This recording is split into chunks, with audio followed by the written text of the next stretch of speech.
the fourth dimension will collapse upon itself. You stupid bitch.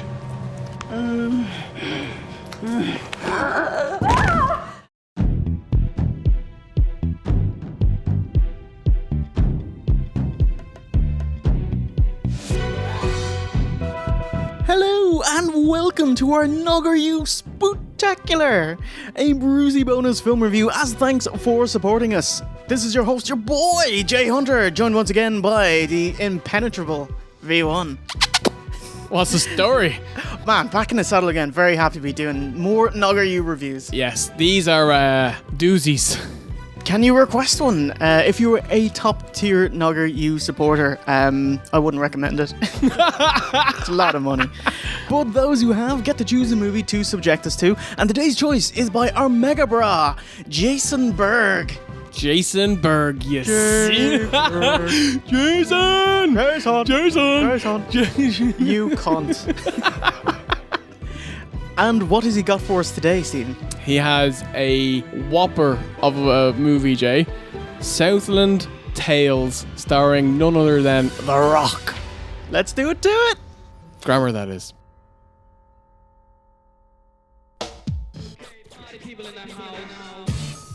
This is The Rock's 9th film, appearing as himself in Beyond the Mat, excellent documentary. That can't count. No, he didn't he didn't learn lines. Yeah. Know. The Mummy Returns cameo. Yeah, that barely counts. But, you know, that is what kind of kicked it all off, really, isn't it? Like, he had a small part, but they really liked his charisma and stuff, so they gave him a bigger part, which led to the spin-off movie, The Scorpion King. Yeah. He was a mugger in Long Shot. Never heard of him? Then The Rundown with Stifler. Yeah! Which we recently reviewed with our boy, Nate. Yeah, go on to the post-wrestling podcast. Oh, we'll just link it below. Yeah. But if you want to hear us bang on about The Rock and Stifler's action film, Welcome to the Jungle, The Rundown, El Dorado, for the length of the film, go there now. Well, no, watch this first, then go there. And then watch this again. Yes. Then Walking Tall, the Jim Duggan 2x4 tribute. Which I have seen, and it's fine. Then spreading his wings creatively, being a comedy gay character in Be Cool. And I'm trying to make it right. You want to make it right? Then when you go to nationals, bring it. And then he starred in a movie adaptation of Doom. That is his magnum opus. It's not as bad as the internet would tell you, but it's not as good as I'd tell you. Either. Yeah, like, it's pretty fucking bad. It's just not 0 out of 10 bad. It's like 3 out of 10 bad. But what about the first person scene? 10 on 10. There you go. Yeah. And then this, Southland Tales. This film is known, or more accurately unknown, as being The Rock's least successful film, earning a little over $1/3 worldwide. Oh my god. Made $1/3 On a budget of $17 million. That's quite low, actually. Holy fuck. Okay, so if you had asked me how much money did this make, I would have said probably not as much as some of his bigger movies, but I'm sure it made a couple of million, maybe even made a profit. That's abysmal.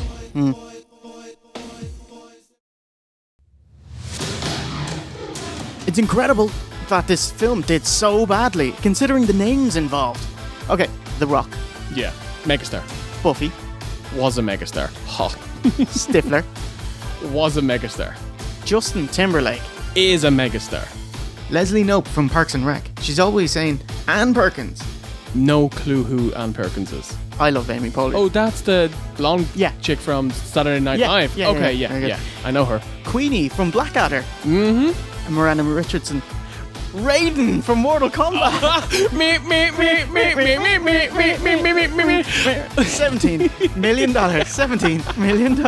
Honestly, I actually couldn't think of his actual name, and so I've just called him Raiden Good. throughout this entire movie. Good. Christopher Lambert. One of the only sad cunts to come back for Mortal Kombat Annihilation. Gale. No, hold on. Wasn't Raiden in Annihilation played by Dexter's dad? But oh shit, you're right. Yeah. Good for him. Look, he got out. No, I was just saying he got a haircut at the start of the movie, didn't he? Gail from Scary Movie. Sir, can I get a word with you? Sir. You got a lot of nerve coming here.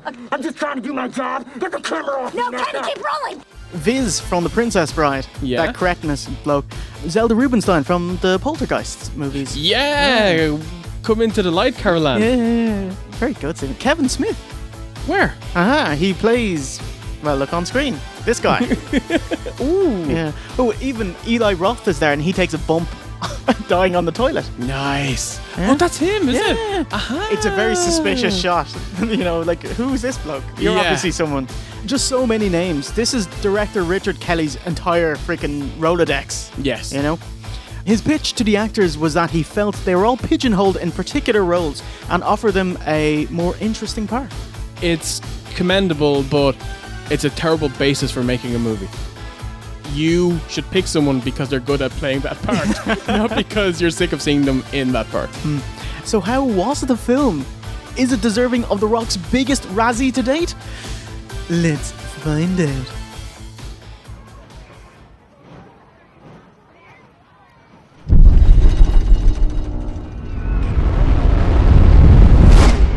Kickoff! World War III! Oh my god! Not the pay-per-view.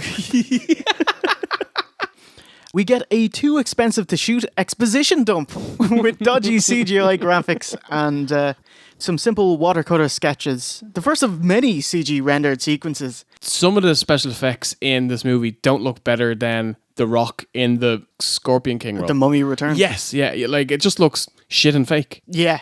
Establishing shots like flying over to terrain, and it's like, oh, where's the cast of Reboot? That said, the Trier Saltair Jeep advertisement that they show with a penis exhaust It was amazing. going into like a vagina exhaust, brilliant. Bucket. man. Yeah, I'm well on board. Yeah. And it's like, this Jeep coming soon. Yes. Did I just see two cars pork each other? Indeed. In the aftermath of the nuclear attacks in Texas, America found itself on the brink of anarchy. Narrating the movie is Justin Timberlake. Justin fucking Trouser Snake. Getting in there. Or is it his heel twin brother? You know he's heel because he's got fuzzy, scruffy hair, and he's got the facial scar because evil people have to have a physical ailment. And Crooked smile. And so he's a soldier, and he's got the job of being some form of sentry, and he takes it upon himself to read the Bible rather than doing his job. Sack him. He's brutal. Yeah, sack him. He's bad at his job too. Shut the fuck up.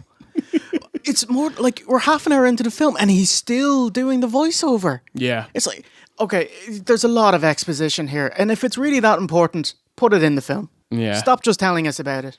Okay, this film is incredibly convoluted with multiple characters having storylines, so I'll try my best to streamline it so Good luck. our review makes sense, hopefully. The Rock is a famous actor with political ties, and this is a futuristic dystopia of 2008. Made in 2006. And California is the only state that matters in the next presidential election. The totalitarian government called US Ident are the baddies, and the rebel scum are trying to upheave. So lots of political and civil unrest and riots in this election year. Amidst this, an evil scientist, that's Viz, has developed a new renewable energy source, but it's How's that evil? That's great. He's evil, I think. But I think he's not telling people how he does it, and it's all shredded in mystery. Yeah, and yeah. he has all these suspicious claims, so I do believe that Tesla wanted this and power companies kind of held him down because it was his dream to have like free wireless power for everybody. And capitalists were just like, stop, we can make money off this. that would make him the greatest man on earth Yeah, that yeah. ever lived. Yeah. But then he went mental and fell in love with a pigeon, right? Where is this pigeon now? The Rock is laying low, trying to get a handle on things because he's got amnesia, whilst his mistress, porn actress Sarah Michelle Gellar, is giving an interview. She's Krista. Well, actually, Krista now, to differentiate her from the 76 other Kristas in the porn business. Hilariously, she spits out, well, it's all... You walked into that one. She's like, well, it's all about now. 2008. Jesus Christ. She's a vacuous, pseudo-intellectual porn actress / reality TV star. It's hilarious. Holy shit. What happens if you're on a plane and you're having sex and then you have to take the morning after pill, but you're going over a time zone? So then the morning after pill is actually, in fact, the morning before pill. And then she's like, wow, that's so deep. It's quite hilarious. That was one of my favorite parts in the entire movie. Fortunio Balducci, aka Fat Dana White, is watching her reality show on TV. He guest starred on Raw once. He was one of the lads in the remake of The Three Stooges. Very good, yeah, Curly. That's Will Sasso. Wait a minute. All right, jackass. Are you ready for a beating? What? 20 minutes in, and hey, Stifler! Holy shit! Here comes the thunder. Here comes the lightning, Jay. Ronald Taverner. He kicks off with a mirror spot. Oh, yes. It was really well done. Awesome. Yeah, I really liked it. Yeah. It's like he's tripping, or it's like a glitch in the Matrix. Yeah. He's seeing his reflection, but it's delayed by a second. It's really cool. It would freak you out if that happened. Like. Yeah. Although needs more mojo. Which, by the way, that angle's been dropped after 2 weeks. No! It's just it hasn't been featured in the last 2 weeks. God damn it. Yeah. Forget the game! Now, it's all about you. He was about to get over. I know, he was a superstar. We are told that this Stifler we're looking at, he's the evil twin, as the real Stiffy is being held hostage by the rebels. And so fake Stiffy heads off to meet The Rock. Yes. Half an hour into the film and I'm done. I am doing this solely for Jason Berg now. Pretty much. I had gotten to your point just before we got to see Stifler. Oh, wow. Yeah. I was like, I'll hold out for Stifler. I'm a big fan. I tapped out on this very quickly after such an amazing intro, and then once it got into kind of preachy politics and it's not a movie, you're just talking about people in general. I'm like, I don't want a commentary. This movie would work better as a college essay than a movie, you know? Maybe as a graphic novel. Maybe, which it was, by the way. There were like 9 prequel novels or something like that. The fucking cut of this film that starts off with chapter 4 Yeah. and then into chapter 5 is fuck you. My character, his name is Jericho Kane. Wow, Rock here. He is an actor come script writer and he pitches a shit film to Stifler. Oh my God. I don't know if this level of acting is what he was going for, or if he just hadn't gotten to a point in his acting career where he could act. And so all he did was cut a Rock promo. It was the exact same cadence. It was the same tonally. Yeah. It was weird. It was very strange. The basic concept is this. I play an LAPD cop who isn't who he seems. He's a paranoid schizophrenic who has a supernatural gift. He sees things. He gives it as much gravitas as possible, giving plot twists and exposition without substance. I'm going to pitch it to you, Steve. My character realizes that the apocalyptic crime rate is because of global deceleration.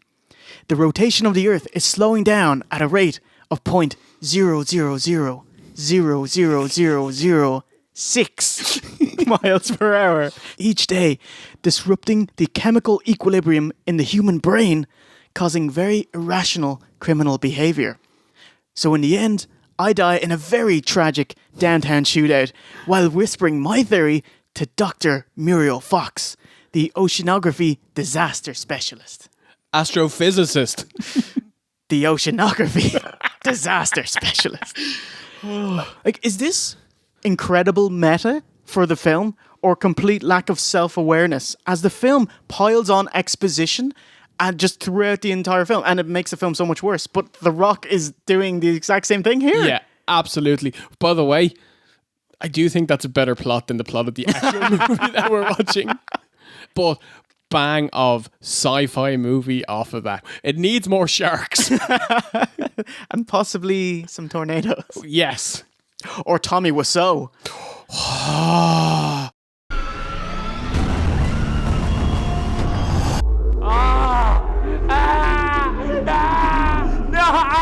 The rebels' plan is to have Heel Stiffy bring The Rock along to this domestic dispute and then fake kill the husband and wife, so they'll have blackmail on The Rock and by association his wife of the presidential candidate. So they're trying to influence the election.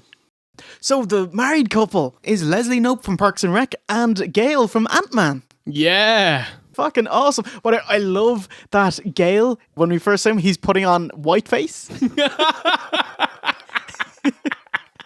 He's finally, rubber nose, Yes. See him at the Alamo. And I'm absolutely fine with it. I'm like, give me more of this, please. Their plan goes tits up when the critic, John Lovitz, is a cop and he insists to join The Rock and Stifler to sort out this domestic disturbance and murders Anne and Gale in cold blood. Yeah, holy shit. And we get the hilarious popping of the blood packs like a couple of seconds late. Great little touch. He hears the gunshot and he's like, all right, now it's my cue.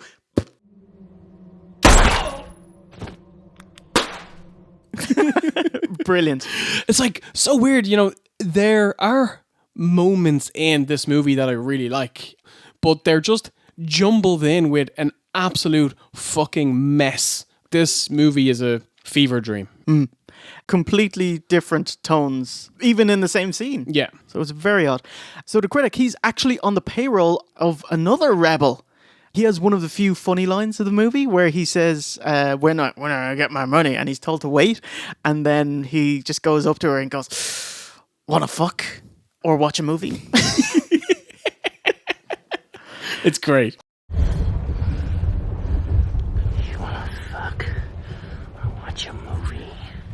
So The Rock and Stifler bail and split up for the rest of the movie off on their own storylines. They're both scared shitless because they witnessed a murder there. By the way, Rock's selling of this murder, where he just goes, and he does the finger thing. Yeah, and he fidgeting makes fingers, these yeah. stupid faces. I'm like, this is Nia Jax's shifty eye dog here.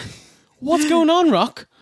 I don't know if he's doing something with his character, but I thought The Rock looked absolutely lost in this film. You can tell he's trying to project confidence, but there's an awkwardness there. Could be shit writing, shit direction, poor characterization.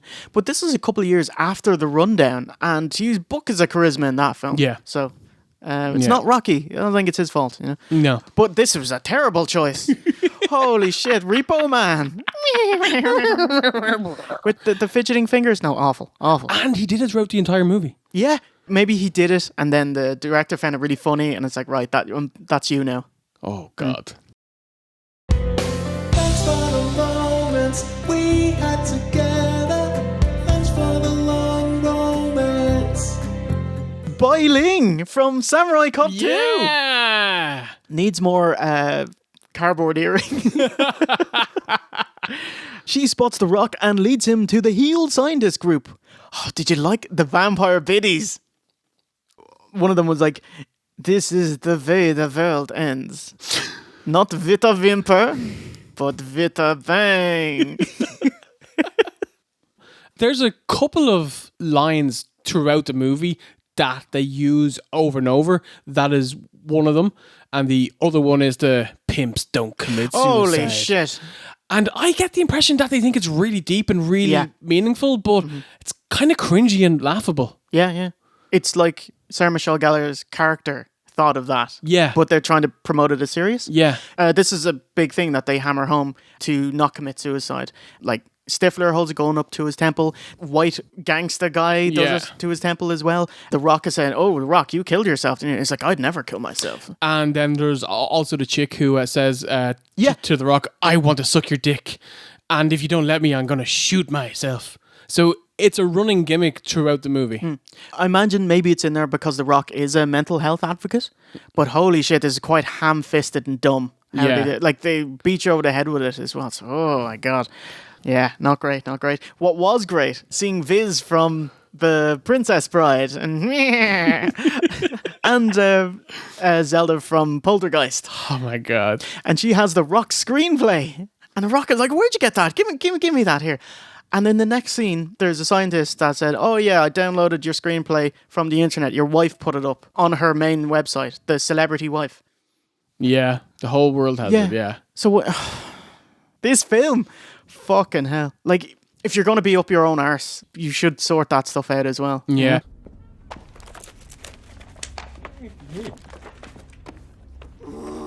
The Rock returns to his real home with his Texas yeehaw wife and family. Where, Mandy Moore. what's she known for? She was a singer. Yes. Yeah, a big UFC fan as well. She used to go to all of the shows years ago. And I was like, I can't be arsed with too many shows. Yeah, totally. Where The Rock's wife meets The Rock's mistress, along with a copy of her DVD, Cockchuggers 2. Yeah. And here the movie turns into Brookside. It's just, I'm pregnant with your baby.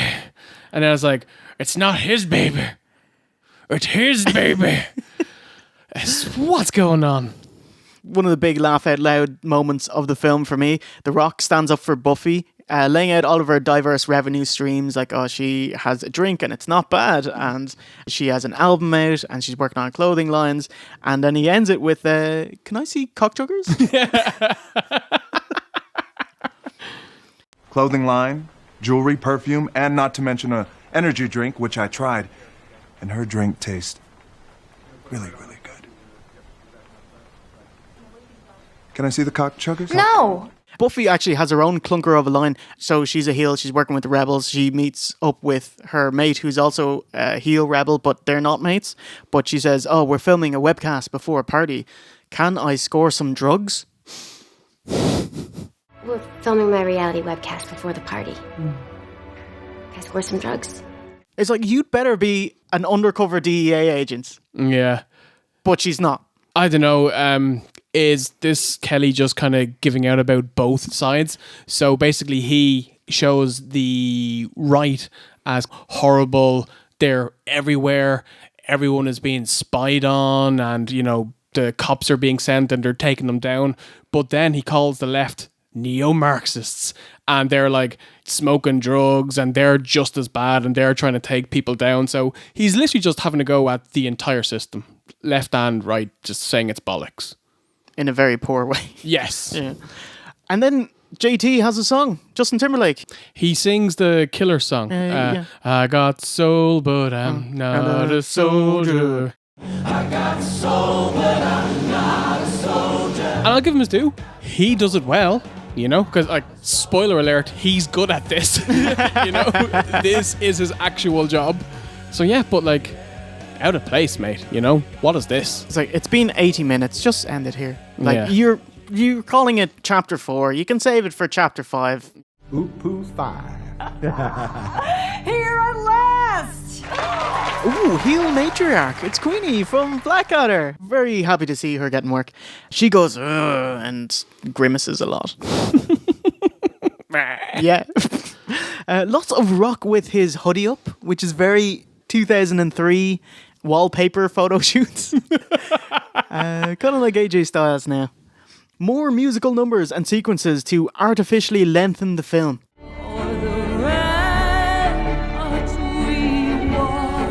The Heat, Stephen. I will say they do play some of Planet Telex from Radiohead off the bends. I love that song, and so it's like a bit of a thumbs up there. I will say that I thought that the soundtrack of this movie was pretty good. Kind of early noughties, trance, dancey, kind of Moby-esque music. Yeah, it was nice. Mm-hmm. There was one totally random scene that wasn't needed in this movie at all. But from a movie making point of view, it's probably the best scene in the entire movie. And it basically features every main player and they're walking through this, bar and the party, and the camera follows them all in a single shot. And I was like, that was kind of nice. That was pretty cool. Wasn't needed. It didn't add a single thing, but Well, it added 3 minutes onto the film. You cunt. it was very nice. So it's time for your main event.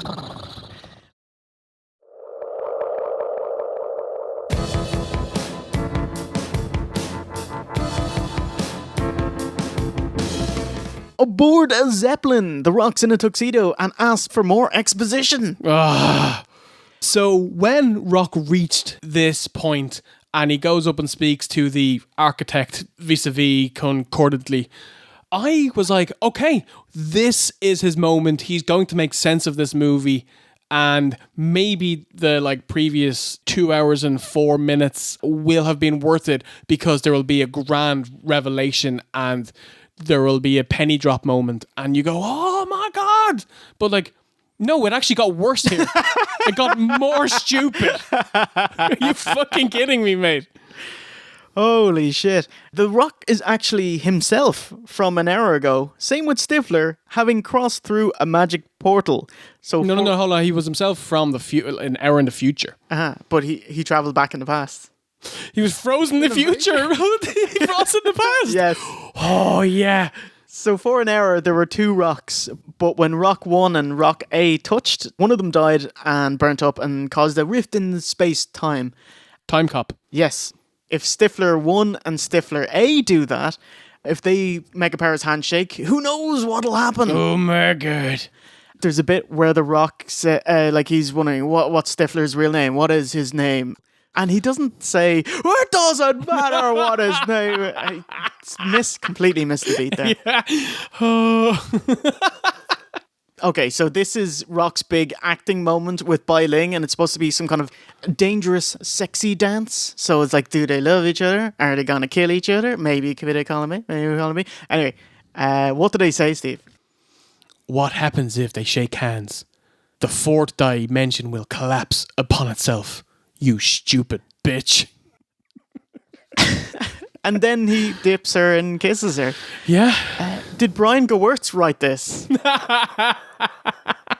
So, Stifler A and Stifler B finally meet each other. Stifler gets shot in the eyeball, and he's fucking grand. Yeah. He's got a little bit of makeup on it to make it look like he has a bloodshot eye, like he has a hangover or something. And they finally do the Mega Powers handshake. They begin to glow, and they levitate the van. Then people have a bit of a song and a dance. Sarah Michelle Gellar dyes her hair brown, comes out for a sexy dance, and we get Rocket Launcher Man. Yeah, some trash hood rat sucker with a bazooka on the side of a levitating van amidst the CG sky and Zeppelin. And it's like, you must know your film's trash, right? But there is hope. And in the end, we can be reassured by one undeniable truth. Nobody rocks a cock like Krista now.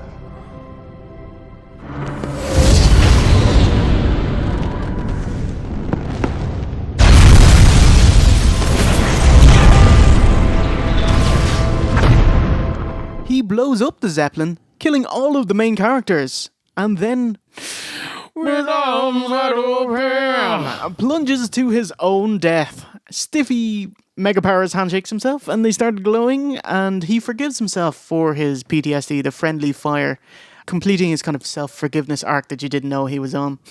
And that is that. Mrs. That's That. So let's take it to the aftermath. He is a pimp.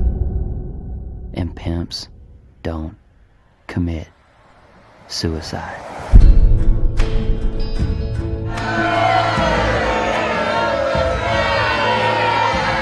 Welcome to the aftermath. Overall, Steve, what did you make of Southland Tales? I don't know. Oh wow, that's quite positive then. No. I hated it. It's not the worst movie I've ever seen. There are some acting bits in it that are good. There's a few lines in it that are good.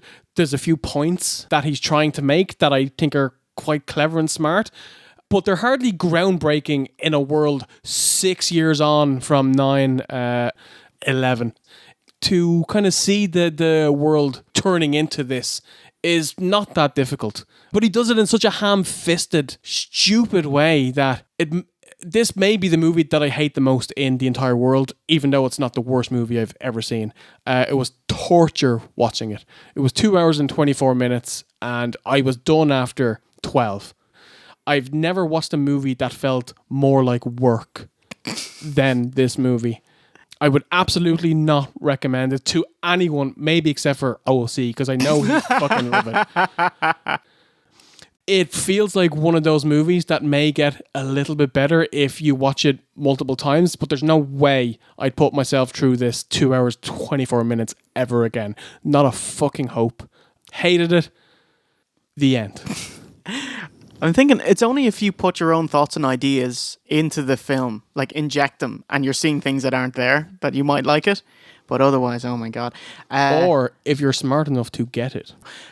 I've no idea how a film with so many big names could fail so spectacularly. 2 hours 24. I can't believe the director actually cut 25 minutes out of this film. This is the tight version. There's a 2 hour 40-minute version that was booed out of the Cannes Film Festival. When oh my God, really? Debuted. Yeah. It was booed. Okay, so what you're saying is that movie goers also hated this movie. Yes. Oh, thank God. But the people in charge of it loved it, and that's why they wanted to finish it. Why? And we'll bring it out. Maybe they're pretentious knob jockeys. That's the only way I can see anyone liking this movie. If you're a pretentious asshole. I was reading into the subtext of why do I have this scene where an SUV is dragging a severed ATM machine through the streets, and what does that represent? And why have I created this mega Zeppelin? And why have I created these two twins and this action star and this porn star, and these archetypes that I found myself staring at, from the page, and I found I needed to anchor them into themes that were relevant to what we're looking at today. Yo, quickie update. In 2021, Arrow Films released the Can Cut on Blu-ray. I asked OSC to watch it, and he did. Well, he tried, and he quit. He just couldn't do it, says it was horrendous. So, there you go. Let's launch it. Back to the review. On a higher note, two things I didn't mention, but I enjoyed, is one, the SWAT team are going to clear out one of the rebel scum zones. The real Stifler has to escape. There is one midget SWAT. I love that. Yeah. And he's kind of waddling. It's hilarious. I thought it was so funny. But it's the future. Hey, there you go. And also Sarah Michelle Gellar's song. That was great. Teen horniness is not a crime. 10 on 10. Yeah. Teen horniness is not a crime. Open your heart and your mind. Cause the numbers don't lie. Observe the nerds who shot up Columbine. Yeah. And she also gives out about nerd scientists, the stupid nerds, who are the Supreme Court nerds, to telling us what to do. So there are some good bits in the film, but it's mired in a lot of terrible ideas. It's totally all over the place. Oh my God. The amount of heat this film had, I hated the film so much. Oh my God. I have a question for you. It was long and terrible. Do you like Donnie Darko? It was fine. Yeah. When I watched it, it was like, okay, you're a cult film. I can see how people really like it. Yeah, it's okay. Like, I personally didn't care for Donnie Darko, but I can absolutely see why people do like it. But I can't see that with this movie. Like, surely anyone who likes this movie, you're doing it to piss off other people. Well, let's see what Jason has to say. Why did he choose this film? He says, "Huzzah! I'm almost sorry that you guys have to sit and watch this thing." Oh, and another congratulate. Oh, that's nice of him. He says, "Congratulations on the weight loss." Oh, cheers, mate. Appreciate it. 6.5 stone. Nice. This is the second movie directed by Richard Kelly after Donnie Darko. We all love Donnie Darko. How could it go wrong? Well, sorry I asked. This is how.